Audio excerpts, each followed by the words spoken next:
तो यार सुबह 4 बज रहे हैं, ठीक है, और मैं वो देखा, मैंने बाथरूम के लिए गया हुआ था, मैंने देखा ध्रुव राठी की वीडियो आ गई। फिर मैंने जाकर जो सोते हैं, फिर मेरे को यही हुआ कि यार देश के लिए से वोट की वीडियो बनानी पड़ जाए। तो फिर क्या बुराई है इसमें यार, देश के खिलाफ बोलने में ध्रुव राठी को हम चुप कराएंगे, इसको हम एक्सपोज करेंगे फिर से। थक गया हूँ भाई मैं, लेकिन क्या करूँ, देश के लिए इतना तो कर ही सकते हैं। मोदी जी से मैंने ये सीखा है, everything is fair for the country. 2 April 2026 West Bengal का Malda district national highway number 12 पर बांस, फर्नीचर और जले हुए टायर्स का बैरिकेड लगा हुआ है। सैकड़ों लोग सड़क पर हैं और बीडीओ ऑफिस के अंदर 7 जुडिशियल ऑफिसर्स को हॉस्टेज बनाया जा चुका है। पूरे 9 घंटे तक ये भीड़ इन जजेस को बाहर नहीं निकलने देती। पुलिस की गाड़ियां जब पहुंचती हैं तो लोग उन पर पत्थर बरसाते हैं। लेकिन जानते हो क्या, जजेस को हॉस्टेज बनाने वाले ये लोग कोई पेशेवर क्रिमिनल्स नहीं थे, बल्कि ये वो लोग थे जिनका नाम वोटर लिस्ट से काट दिया गया था। ये टीचर्स थे, किसान थे, दुकानदार थे, इनका कोई क्रिमिनल रिकॉर्ड नहीं था, लेकिन सिस्टम इतना ओवरवेल्म हो चुका था, लोग इतने डेस्परेट थे कि हालात इस कदर बिगड़ गए थे। और ये सिर्फ एक जगह की बात नहीं है, आज के समय पूरे वेस्ट बंगाल में हल्ला मचा हुआ है। कई शहरों में प्रोटेस्ट हो रहे हैं और इसकी वजह सिर्फ एक चीज, special intensive revision SIR। 61 lakh लोगों का नाम वोटर लिस्ट से काट दिया गया है। 60 लाख लोग यही आ रहा, इन्होंने तभी मचाया था जब बिहार में इलेक्शन हुए थे। सेम यही बकवास कि गलत लोगों के नाम काटे जा रहे हैं, यही बिहार में भी किया और बिहार का रिजल्ट क्या रहा, बीजेपी वहाँ जीत गई। तो दैट्स अ इंडिकेशन कि बीजेपी बंगाल में भी जीतने वाली है, क्योंकि यही RRA यहाँ मचा रहे हैं बंगाल में। अब सस्पेक्टेड वोटर बन गए हैं और ये डिसाइड कौन कर रहा है? कोई जज नहीं, कोई ऑफिसर नहीं, बल्कि एक सॉफ्टवेयर। सही सुना आपने दोस्तों, एक ऐसा सॉफ्टवेयर जिसे डिप्लॉय करने से पहले टेस्ट तक नहीं किया गया, एक सॉफ्टवेयर जिसकी एक्यूरेसी के बारे में इलेक्शन कमीशन को खुद नहीं पता, और एक ऐसा सॉफ्टवेयर जिसने एक रात में 7 करोड़ वोटर्स को सस्पेक्टेड बना दिया था। इसको समझने से पहले हमें समझना होगा कि SIR किस लेवल की तबाही मचा रहा है वेस्ट बंगाल में। और इसे लग रहा है कि सुप्रीम कोर्ट, पुलिस सब सो रहे हैं, ठीक है, मतलब अकॉर्डिंग टू हिम, ठीक है, कि मतलब SIR इतनी बड़ी चीज है कि इसकी वजह से बीजेपी इलेक्शन जीत जाती है और ये खुलेआम चल रहा है। यार मतलब थोड़ा तो सेंस होना है यार ध्रुव राठी, मतलब थोड़ा तो दिमाग लगा।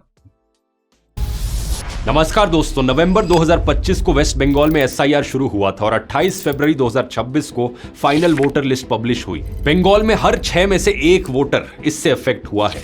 कुल 1.21 करोड़ लोग। सोचकर देखो, अगर आपके घर में 6 लोग वोट करते हैं तो स्टैटिस्टिकली उनमें से 1 का नाम कट सकता है। इस पूरी एक्सरसाइज में टोटल वोटिंग पॉपुलेशन के 8.09% वोटर्स यानी 61 लाख लोगों का नाम वोटिंग लिस्ट से डिलीट कर दिया गया है। लेकिन बात यहां सिर्फ इस डिलीशन पर नहीं रुकी। 60 लाख वोटर्स को लॉजिकल डिस्क्रिपेंसीज के नाम पर एक बिल्कुल नई कैटेगरी में डाल दिया गया है, अंडर एजुकेशन। सिंपल शब्दों में कहा जाए तो सस्पेक्टेड वोटर। ना इनका नाम डिलीट किया गया, ना कंफर्म किया गया, बस बीच में लटकाकर छोड़ दिया गया। और जानते हो क्या क्राइटेरिया था किसी वोटर को सस्पेक्टेड की कैटेगरी में डालने का? अगर नाम की स्पेलिंग जरा सी भी मिसमैच हुई, मोहम्मद में O की जगह U लगा दिया, मोंदल में A की जगह O लगा दिया, तो आपका नाम सीधा सस्पेक्टेड में आ जाएगा। इतना ठीक है ना, ठीक करवा रहा हूँ डॉक्यूमेंट्स अपने। कितना मुश्किल है गवर्नमेंट ऑफिस में जाके अपने डॉक्यूमेंट ठीक कराना, और 1 टाइम की मेहनत है यार, देश की बात हो रही है यहाँ पे। देश के लिए इतना भी नहीं कर सकते क्या? एक डॉक्यूमेंट ठीक ठीक कर सकते हो ना देश के लिए अपने? ये है तुम्हारी देशभक्ति, अपने आप को देशभक्त बोलते हो। इस देश के लिए तुम एक डॉक्यूमेंट ठीक नहीं करा सकते अपना। नहीं, अगर किसी का जेंडर मैच नहीं हुआ, अगर बाप बेटे के बीच एज गैप 15 साल से कम या 45 साल से ज्यादा हो गया, तो भी सीधा सस्पेक्टेड वोटर। सोचकर देखो दोस्तों, इंडिया जैसे देश में जहां सरकारी डॉक्यूमेंट्स में स्पेलिंग मिस्टेक्स कितनी नॉर्मल बात है, जहां गांव में किसी सरकारी बाबू ने जो 20 साल पहले लिखा वो फाइनल हो गया, वहां एक स्पेलिंग मिसमैच के लिए लोगों का वोटिंग राइट छीना जा रहा है। सबसे शॉकिंग बात यह है कि ये सस्पेक्टेड की कैटेगरी पहले कभी एग्जिस्ट ही नहीं करती थी। 1952 से लेकर अब तक 13 बार SIR हो चुका है, लेकिन ये logical discrepancy, under education, suspected, ऐसी कोई कैटेगरी कभी नहीं रही है। नहीं मतलब या तो कोई वैलिड वोटर होता है या नहीं होता, ये बीच में लटकाने का क्या सेंस बना? यहां पर इलेक्शन कमीशन पर आरोप लग रहा है कि जब लोगों ने रिक्वायर्ड डॉक्यूमेंट्स दे दिए थे तो उन्हें जानबूझकर फंसाने के लिए ये नई कैटेगरी बनाई गई है। अब शायद आप सोच रहे होंगे कि बंगाल में बांग्लादेशी घुसपैठियों की दिक्कत बहुत सालों से है, सही बात है। तो SIR होना तो एक जरूरी चीज है ना। जब SIR सही बात है, ये कंप्लेन बहुत बार हुई है। ममता बनर्जी ने खुद ही बोला कि एक बार सुप्रीम कोर्ट पार्लियामेंट में चीज शुरू किया गया था तब यही कहा गया था कि वोटिंग लिस्ट में बहुत सारे इलीगल इमिग्रेंट्स का नाम है जिन्हें हटाने की जरूरत है। बीजेपी लीडर्स ने तब बार बार कहा था कि बंगाल में 1 करोड़ से ज्यादा वोटर्स डिलीट होंगे, जिनमें बड़ा हिस्सा इलीगल बांग्लादेशी माइग्रेंट्स का होगा। बंगाल के सीमावर्ती इलाकों में डेमोग्राफी में खतरनाक बदलाव आया है। लेकिन असल में दोस्तों डेटा कुछ और ही कहानी बताता है। पूरी वेस्ट बंगाल की स्टेट में सिर्फ 4.3% वोटर्स ही ऐसे मिले हैं जिन्हें 2002 के SIR वोटर रोल से मैप नहीं किया जा सका, और इनमें से भी मुस्लिम मेजॉरिटी सीट्स पर सबसे कम अनमैप्ड वोटर्स हैं। डोमकल में 0.42%, रानी नगर में 0.91%, हरिहरपाड़ा में 0.6%। जानते हो सबसे ज्यादा नो मैपिंग का रेट कहां मिला? मतुआ कम्युनिटी वाली सीट्स में, जो दलित रेफ्यूजीज हैं। ये वो लोग हैं जो 1947 और उसके बाद बांग्लादेश से भारत आए थे, Hindu refugees. 17 Matua focus seats पर एवरेज 9.47% अनमैप्ड वोटर्स मिले, यानी स्टेट एवरेज से डबल। तो मतलब समझ रहे हो, अगर बांग्लादेशी घुसपैठियों को बाहर करना मकसद था तो डेटा बिल्कुल उल्टी कहानी बता रहा है। जहां मुस्लिम मेजॉरिटी है वहां अनमैप्ड वोटर सबसे कम है, और जहां सबसे ज्यादा है वो हिंदू दलित रेफ्यूजी एरियाज हैं। आसाम के NRC में भी ऐसा ही कुछ पाया गया था। उसे भी बांग्लादेशी घुसपैठियों को बाहर करने के नाम पर लाया गया था, लेकिन जो सिटीजनशिप प्रूफ नहीं कर पाए उनमें से आधे से ज्यादा हिंदू थे। तो ये घुसपैठियों वाला मकसद तो पूरी तरीके से फेल रहा। लेकिन सवाल ये कि फिर असली मकसद था क्या? इसे समझने के लिए पहले ये देखना होगा कि ये सब हुआ कैसे। ये कहानी है एक सॉफ्टवेयर की, एक सॉफ्टवेयर जिसने 20 साल पुरानी वोटर लिस्ट को स्कैन करके करंट लिस्ट से मैच किया, और जहां भी थोड़ा सा मिसमैच मिला वोटर को फ्लैग कर दिया गया। जब रिपोर्टर्स कलेक्टिव ने इसे इन्वेस्टिगेट किया तो पता चला कि इस सॉफ्टवेयर को डिप्लॉय करने से पहले इसे टेस्ट तक नहीं किया गया था। इसे इस चीज पर भी नहीं टेस्ट किया गया था कि क्या यह सॉफ्टवेयर पुराने रिकॉर्ड्स को करेक्टली रीड कर पा रहा है या नहीं कर पा रहा। एक सीनियर इलेक्शन कमीशन के ऑफिसर ने खुद एक्सेप्ट किया कि उनको कोई आइडिया नहीं है कि यह सॉफ्टवेयर 95% अरे यार, ये आर्टिकल्स पढ़ रहे हैं, यहाँ देश की बात हो रही है और ये आर्टिकल्स पढ़ रहे हैं। ये धुराटी सो कॉल्ड स्मार्ट गाय, तो लेफ्ट विंग वालों को लगता है, मोदी हेटर्स को लगता है कि भाई बहुत स्मार्ट आर्टिकल पढ़ रहे हैं और गवर्नमेंट पे ट्रस्ट नहीं कर रहा। भाई गवर्नमेंट क्यों चाहेगी कि एक घटिया सॉफ्टवेयर यूज़ किया जाए इलेक्शन टाइम पे? सब कुछ टेस्टेड है, वो सही तरीके से काम कर रहा है, वो तुम्हें इसके रिजल्ट्स में दिखेगा। ठीक है, रिजल्ट्स जब आएंगे तो तुम्हें समझ आएगा ये चीज़ एक्यूरेट था या 60%। मतलब सोचकर देखो क्या चल रहा है देश में। 60 लाख लोगों के वोटिंग राइट्स का फैसला एक ऐसा सॉफ्टवेयर का। और ये 60 लाख की बात करें, क्या गारंटी है कि वो बीजेपी के खिलाफ वोट देने वाले थे? ये जो वीडियो बना रहा है बीजेपी के खिलाफ, कोई सबूत है इसके पास?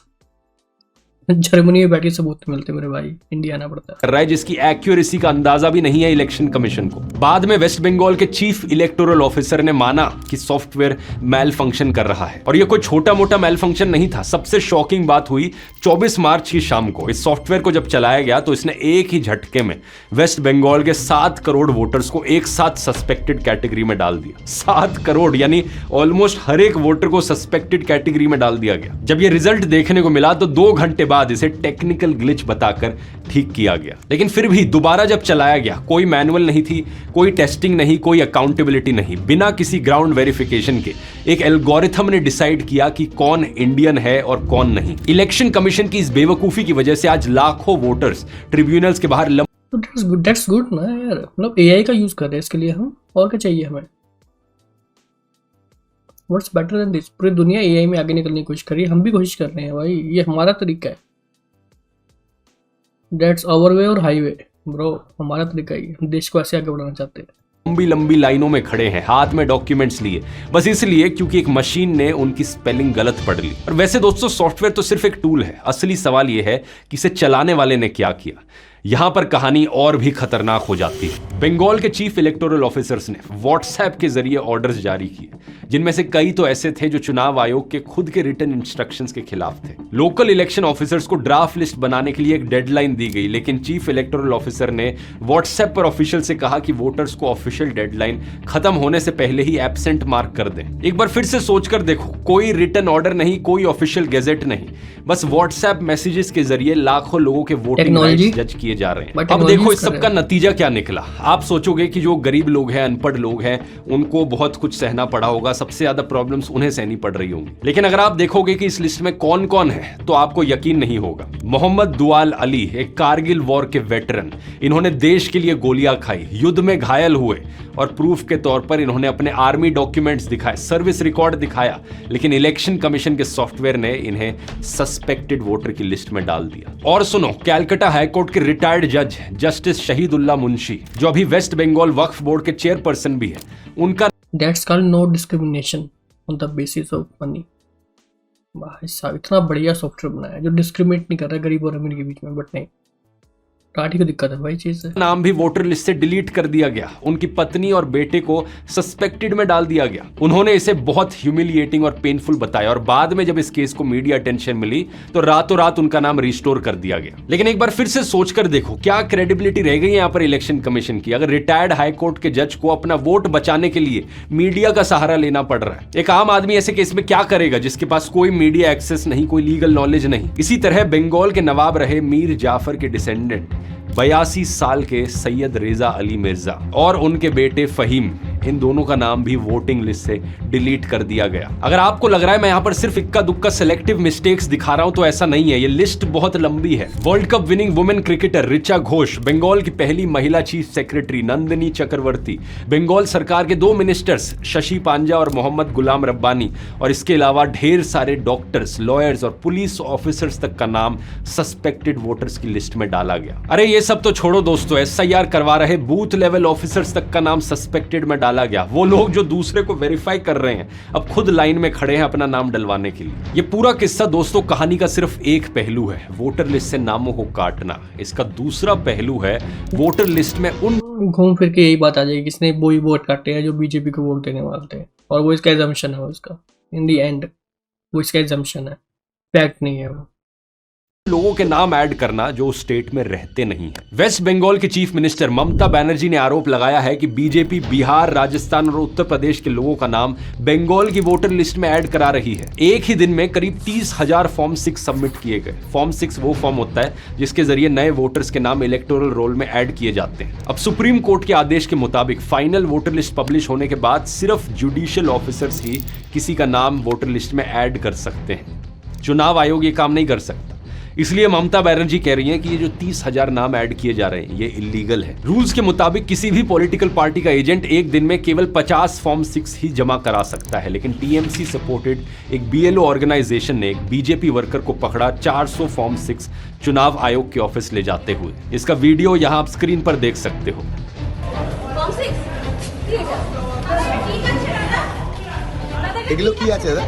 इसमें क्या है भैया?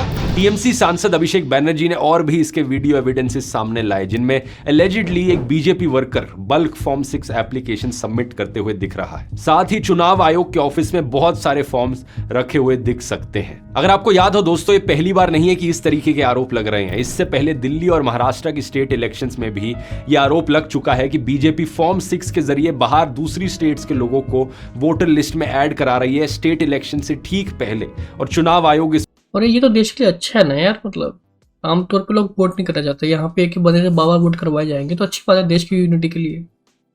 इससे प्राउड मूवमेंट और क्या हो सकता है कि एक बंदा 3-3 बार वोट दे पा रहा है अलग स्टेट्स में जाके, और अपनी तरक्की चाहिए देश से तुमको यार, में उनका साथ दे रहा है। यानी पैटर्न एक ही है, पहले जेन्युइन वोटर्स के नाम काटो, फिर अपने लोगों के नाम वोटर लिस्ट में ऐड करवा दो। अगर आपके मन में आपको कहीं भी थोड़ा सा लगता है कि नहीं इलेक्शन कमीशन फेयरली काम कर रहा है, तो मुझे इस सवाल का जवाब दो कि डेटा छुपाने की फिर क्या जरूरत पड़ी। वेस्ट हम देंगे सवाल का जवाब। बंगाल की जो फाइनल वोटिंग लिस्ट पब्लिश की गई उसकी केवल स्कैन्ड पीडीएफ कॉपीज अपलोड की गई। ये कॉपीज ना तो सर्चेबल थी और ना ही मशीन रीडेबल, और जहां पर फाइल साइज इन कॉपीज का 1 MB होना चाहिए वो 228 MBs की फाइल इन्होंने बना दी। अननेसेसरली ज्यादा बड़ा बनाया गया फाइल साइज, और इसके अलावा हर फाइल को डाउनलोड करने से पहले एक कैप्चा आता है जो किसी भी ऑटोमेशन को ब्लॉक कर देता है। ऊपर से लगभग 10% वोटर एंट्रीज पर अंडर एजुकेशन का वाटरमार्क लगा हुआ है ताकि कोई AI का इस्तेमाल करके या मैनुअली भी इस डेटा को एनालाइज ना कर पाए। मतलब तो अच्छी बात है ना, देश की सुरक्षा के लिए है नहीं ये।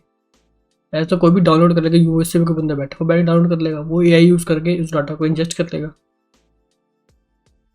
इलेक्शन कमीशन चाहता ही नहीं कि आप इस डेटा को आसानी से पढ़ पाओ। क्यों ज्ञानेश कुमार जी, सही बोल रहा हूं ना? लेकिन अनफॉर्चुनेटली ज्ञानेश कुमार जी, इस डेटा को सही से पढ़ पाना और एनालाइज कर पाना ये जनता का अधिकार है, और बहुत सारे देशभक्त लोग हैं जो इस काम में लग गए। ऑल्ट न्यूज की टीम ने 558 PDF फाइल्स को मैनुअली प्रोसेस किया और 3,52,287 वोटर रिकॉर्ड्स को डिजिटाइज कर दिया, और हर रिकॉर्ड का सीरियल नंबर, वोटर ID, नाम और एजुकेशन स्टेटस निकाल कर सामने रख दिया। ये पूरा डेटाबेस अब पब्लिकली सबके सामने अवेलेबल करा दिया गया है। आप इस वेबसाइट पर जाकर इसको चेक कर सकते हो। इसका लिंक मैंने डिस्क्रिप्शन में भी डाल दिया है। आप जाकर अपनी कॉन्स्टिट्यूएंसी का डेटा देख सकते हो, डेमोग्राफिक्स चेक कर सकते हो, और अपना नाम भी आसानी से इसमें सर्च कर सकते हो। असल में दोस्तों, इलेक्शन कमीशन ने इन सस्पेक्टेड वोटर्स के नाम पब्लिकली बताने से ही इनकार कर दिया था।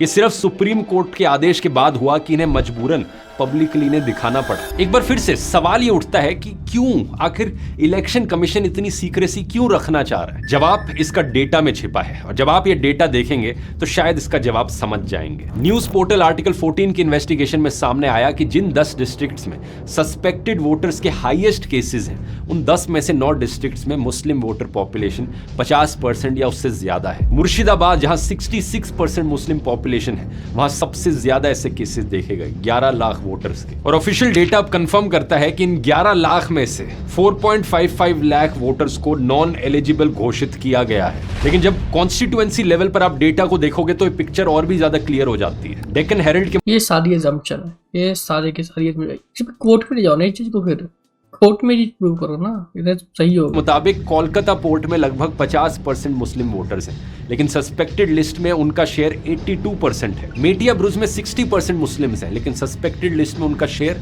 87% तक है। अरे भाई साहब, सब फेक है भाई, सब डाटा फेक है। पता नहीं धुराटी ने बस एडिटिंग बिठा रखी है एडिटर्स की भाई। ममता बनर्जी की खुद की सीट भवानीपुर में 20% मुस्लिम है, लेकिन सस्पेक्टेड लिस्ट में 52% मुस्लिम्स हैं। क्या ये सारे नंबर सिर्फ कोइंसिडेंस हैं? अगर बूथ बाय बूथ कंपैरिजन देखोगे तो पिक्चर और भी ज्यादा डिस्टर्बिंग है। द वायर की इन्वेस्टिगेशन के मुताबिक रानीनगर विधानसभा के हिंदू मेजोरिटी बूथ्स पर केवल 3% वोटर्स को सस्पेक्टेड में डाला गया है। वहीं मुस्लिम मेजोरिटी बूथ्स पर 35 से 58% वोटर्स तक को फ्लैग किया गया है। मतलब इमेजिन करो, 3% वर्सेस 58%, एक ही कॉन्स्टिट्यूएंसी, एक ही सॉफ्टवेयर, एक ही रूल्स, बस डेमोग्राफिक्स का फर्क दिख रहा है। इसके अलावा 42% सस्पेक्टेड केसेस केवल 3 जिलों में है जहां टीएमसी ट्रेडिशनली जीतती आई है, लेकिन 2021 में जीत का अंतर 2500 से लेकर 4000 वोट्स तक का ही था। मतलब बहुत छोटे मार्जिन से टीएमसी ने इन कॉन्स्टिट्यूएंसीज को जीता था 2021 की इलेक्शन में। और अगर अब यहां पर सस्पेक्टेड वोटर सबसे ज्यादा डिलीट किए जाते हैं तो तस्वीर देख सकते हो कैसे पूरी तरीके से बदल सकती है। और बात अगेन ये फिर से इमेजिन कर रहा है कि जो लोगों के नाम खटे गए वो बीजेपी को वोट देने वाले थे। सिर्फ इमेजिनेशन को भी चल रही है पूरी वीडियो, सिर्फ एक प्रॉपर फैक्ट नहीं है इस वीडियो में। बात सिर्फ इन 3 जिलों की नहीं है। वेस्ट बंगाल की 294 सीट्स में से 234 सीट्स पर अफेक्टेड वोटर्स की संख्या 2024 लोकसभा चुनाव के विनिंग मार्जिन से ज्यादा है। और इत्तेफाक की बात देखो, 2021 में टीएमसी को बीजेपी से लगभग 60 लाख वोट्स ज्यादा मिले थे, और इतने ही वोट्स ऑलरेडी वोटर लिस्ट से डिलीट किए जा चुके हैं। मतलब कोइंसिडेंसेस का तो यहाँ पर भवंडर आ रखा है। इसी कारण से ममता बनर्जी ने आरोप लगाया है कि इस मैनिपुलेशन के जरिए बीजेपी वेस्ट बंगाल पर कब्जा करने की कोशिश कर रही है, और ये एक अनडिक्लेयर्ड इमरजेंसी है। ये मुद्दा यहां पर सिर्फ वेस्ट बंगाल का नहीं है, इससे पहले दिल्ली और महाराष्ट्र की इलेक्शंस में भी ऐसे ही आरोप लग चुके हैं। मेरी विधानसभा में पिछली बार जब मैं लड़ा था 1,48,000 वोट थे। जब मैं जेल से लौट के आया 1,06,000 वोट बचे थे। 42,000 वोट इन्होंने पीछे से कटवा दिए, यानी कि ऑलमोस्ट 30% वोट मेरी विधानसभा के इन्होंने कटवा दिए। 3,000 वोट से जीत गए। पिछली बार मैं 30,000 वोट से जीता था। अगर एक अनटेस्टेड सॉफ्टवेयर थक गया भाई। अगर आपको इतना श्योरिटी है अपनी चीजों को लेकर तो कोर्ट में जाओ, ये वीडियो मत बना फालतू की। ये जो हारने वाले लोग ऐसी बातें करते हैं भाई। व्हाट्सएप ऑर्डर्स और एक सीक्रेटिव प्रोसेस के जरिए 61 लाख लोगों के नाम वोटर लिस्ट से काटे जा सकते हैं, तो कल को ये आपके साथ भी किया जा सकता है। ये हर एक इंडियन सिटीजन का मुद्दा है जो मानता है कि वोटिंग आपका अधिकार है। ये आपसे डेमोक्रेसी छीनने की कोशिश की जा रही है। लेकिन इस बार अच्छी खबर यह है कि शायद इस वोट चोरी को समय से पहले पकड़ा जा चुका है। अगर आप वेस्ट बंगाल के वोटर हैं तो मेरी आगे की बात को ध्यान से सुनिए। स्टेप 1, अभी जाकर इलेक्शन कमीशन की वेबसाइट पर चेक कीजिए आपका नाम वोटर लिस्ट में है या नहीं।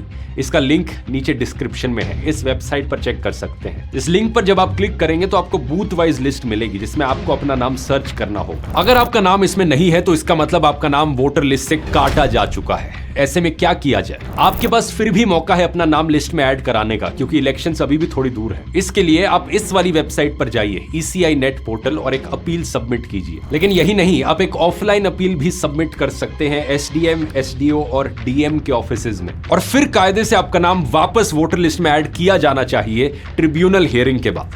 लेकिन अनफॉर्चुनेट चीज ये है दोस्तों कि 27 लाख से ज्यादा डिलीटेड वोटर्स में से अभी तक सिर्फ 2 की ट्रिब्यूनल हियरिंग हुई है, एग्जैक्टली 2 वोटर्स की, और 2 लाख से ज्यादा अपील सबमिट करी जा चुकी हैं। इस चीज को लेकर अब मंडे को यानी 13 अप्रैल को सुप्रीम कोर्ट में हियरिंग है, और मैं उम्मीद करता हूं कि कोर्ट यहां पर जल्दी से जल्दी सभी लोगों को ट्रिब्यूनल हियरिंग का मौका देगा। सुप्रीम कोर्ट को यह बात समझनी होगी कि यहां पर देश की डेमोक्रेसी का सवाल है। और फाइनली, अगर आप वेस्ट बंगाल के वोटर हैं या फिर वेस्ट बंगाल में आपके दोस्त या परिवार के सदस्य रहते हैं तो कुछ नहीं होने वाला। ये बंदा आपका टाइम वेस्ट कर रहा है,